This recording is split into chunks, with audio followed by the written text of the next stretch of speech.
right, this is a review for the ProMaster Vertical Control Power Grip, which fits the Nikon D71 to D7200. This is going on the D7200, which I cannot say enough good things about. Wow, what a camera, all right? I'm moving up from a D7200 with a MiK or MiK battery grip on it. And with just, you know, your consumer low-grade glass to the D7200 with some fast 2.8 glass on it and a nicer quality battery grip. Amazing. I am spoiled. And I am an amateur. I'm not a pro. This is all I need. Anyway, the grip. All right. First thing I notice, boom. Made in China. Yes, folks, it's made in China. All right, deal with it. I'm not thrilled about it, but isn't everything made in China now? If you were to purchase the $275 Nikon grip, made in China. Yes, so they're both made in China. Is this as good as the Nikon grip? No, it's not, folks. It's not. Why? Because it is plastic. It's not magnesium. But just looking at it, you know what I like? My MiK or MiK grip, whatever the heck it was, it had a metal bar in there, but guess what? It had little plastic studs that were melted to hold the metal bar in place. These actually have machine screws. Look at that. Machine screws that are screwed through the plastic into the plate. All right. Underneath this rubber cover here are screws that hold this together. Has a pretty big beefy washer under there too. Doesn't look like that's going to snap off or anything. It looks like it's steel and you know, not like a powder metal junk. And if you look back in there, you see the battery terminals. It is a metal assembly back there. That little square above the battery terminals, that's a metal plate. So I'm assuming that this multi-pin connector here is screwed on and somehow attached to that metal plate under there, which is good because some of the other grips I've heard about, I've heard that, again, they're just little plastic studs that are melted onto a plastic plate to hold this into place. So hopefully this holds up and it's actually screwed in. I'm not going to open this thing up and look because I don't want to void my warranty. All right. Pet peeve about this grip. One thing. Boom. All right, let's see if you can notice it. All right, there it is. See that? See that seam? All right, that's the cover to the body. Why does it do that? Well, because it's made in China and it's not Nikon. All right. I was concerned about that. I bought it back to the store, which I purchased the grip from. Alan's Camera here in Levittown, Bucks County, PA. Awesome people there, very, very helpful. I'd much prefer supporting a storefront than a web store, and they're a great place.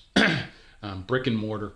Anyway, I bought it back to them, and I showed them, and they were receptive, and they spent time, and they took another one out of this inventory, and they unboxed it, and we held both of them up to light, and guess what? The brand new one in the box and the shelf did the same exact thing. So it's a manufacturing quality assurance problem with ProMaster.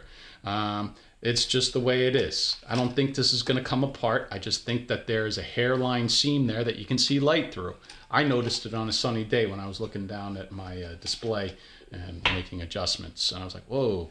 I was worried it was going to come apart. But my worries are squashed now and are gone.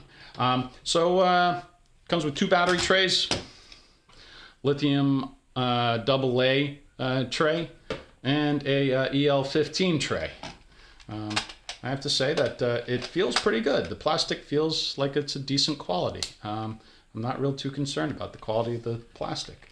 How does it go together? Well, you just take this little cover off, you plop it on there. That even fits good. You know, it's not going to lose it, and sits together. And screw it together, and boom, that's it, and it's together. How does it feel? It's great. If you have big hands, I have fairly big hands, and it feels nice. It feels like I'm not going to drop the camera. It feels like I can, you know, really kind of carry it around and swing it and not worry about things. It also has a nice portrait mode. It's on right now.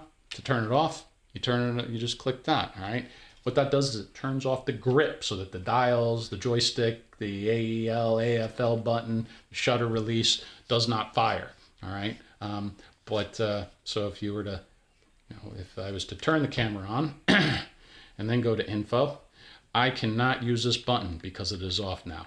I turn it on and I can use the button.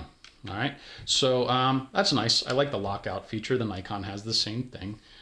All buttons work as they should. All right, the dials. All right, so shutter speed dial feels pretty good. Feels nice. I mean, it's not mush. It's not total garbage. Aperture dial. Yeah, feels good. Doesn't feel like the Nikon. Ooh, butter. Nice, nice, butter, nice. This does not feel like this. If you want this to feel like this, spend the $300. If you want $100, this does everything I need it to. I am a husband, father, budgeteer, homeowner, car payment owner, hobbyist, amateur photographer who likes to shoot birds and families. With the camera. This is all I ever need. This is it. I'm not going to spend $300 on a grip. I'm going to put that $200 savings towards some more high-speed glass so I can capture great photography and, capture what I like to capture. All right. So other than that, let's see. One other thing. Oh, yeah. Info. All right. It registers it as an EL15. So this camera thinks that this is a Nikon grip. All right, I've read and researched in other grips, you don't always get that battery power accurately. Sometimes it'll sense that there's a second battery in there, but it doesn't register the charge.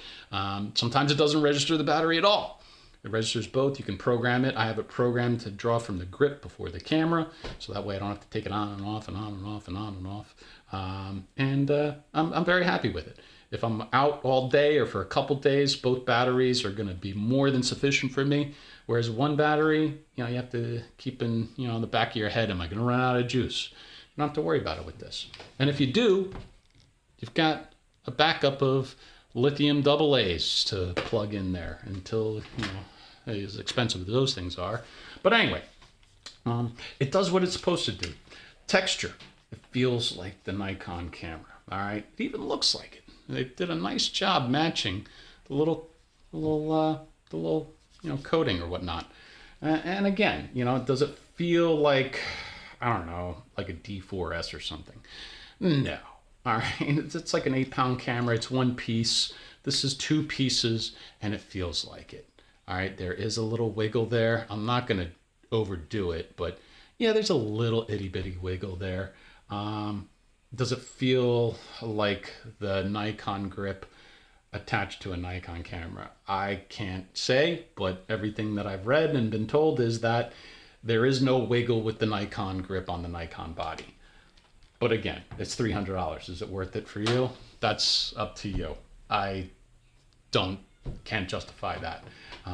All things said, it's a really nice combination. If you have the D7200 or D7100, get yourself one of these. It is a great investment. You'll be happy with it. It also balances out, like when you're shooting with the longer lens, like a 7300. If you're shooting with the longer lens or something like an 8200, which is a tank, the grip helps balance out the camera. All right. That's about it. I can't think of anything else. Hope you enjoyed the review. All right. Thanks.